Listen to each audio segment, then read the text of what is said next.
আপনি কি জানেন, পৃথিবীতে প্রতি 4 জন ডিপ্রেশনে থাকা মানুষের মধ্যে 3 জনই পুরুষ, অথচ আমরা তাদের কান্না দেখি না। বিজ্ঞান বলে পুরুষরা তাদের চোখের জল জমা করে রাখে, আর সমাজ বলে পুরুষের কাঁদতে নেই। কিন্তু ইসলাম বলে আল্লাহর দরবারে ঝরানো পুরুষের 2 ফোঁটা চোখের জল গোটা দুনিয়ার শক্তির চেয়েও বেশি দামি। আজ আমরা জানব একজন পুরুষ আসলে কখন কাঁদে এবং তার সেই কান্নার মূল্য কতটুকু। বিজ্ঞান কি বলছে?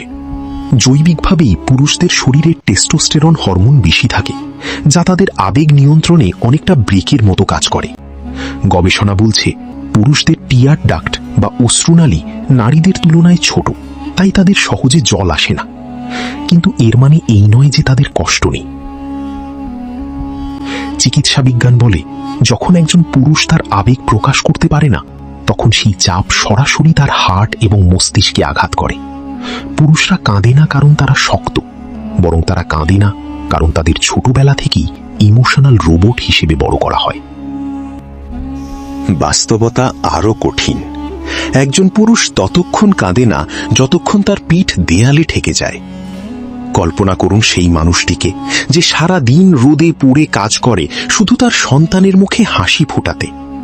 সে যখন প্রতারিত হয়, যখন তার পকেট শূন্য থাকে, কিংবা যখন সে দেখে তার প্রিয় মানুষটি তাকে অযোগ্য মনে করে, তখন সে চিৎকার করে কাঁদতে চায়, কিন্তু পারে না, কারণ তাকে ঢাল হয়ে থাকতে হয়। একজন পুরুষ তখনই কাঁদে যখন তার শব্দ শেষ হয়ে যায়। সে তখন আকাশের দিকে তাকিয়ে নিঃশব্দে বলে, হে মালিক, তুমি ছাড়া তো আমার কেউ নেই। ইসলাম কিন্তু পুরুষকে পাথর হতে বলেনি। আমাদের প্রিয় নবী মুহাম্মদ সাল্লাল্লাহু আলাইহি ওয়াসাল্লাম কেঁদেছেন, তার চোখের পানিতে জায়নামাজ ভিজে যেত। রাসূলুল্লাহ সাল্লাল্লাহু আলাইহি ওয়াসাল্লাম বলেছেন, 2টি চোখকে জাহান্নামের আগুন স্পর্শ করবে না। একটি যা আল্লাহর ভয়ে কাঁদে, অন্যটি যা সীমান্তে পাহারায় বিনিদ্র রজনী কাটায়। অর্থাৎ পুরুষের কান্না কোনো দুর্বলতা নয়, বরং এটি ঈমানের সর্বোচ্চ স্তরের প্রমাণ। আপনি যখন সিজদায় গিয়ে চোখের জল ফেলেন, তখন আপনি সবচেয়ে শক্তিশালী মানুষ, কারণ আপনি দুনিয়ার সামনে মাথা নত না করে আসমানের মালিকের সামনে আপনার মন হালকা করছেন। তাই ভাই আমার, নিজেকে একা ভাববেন না।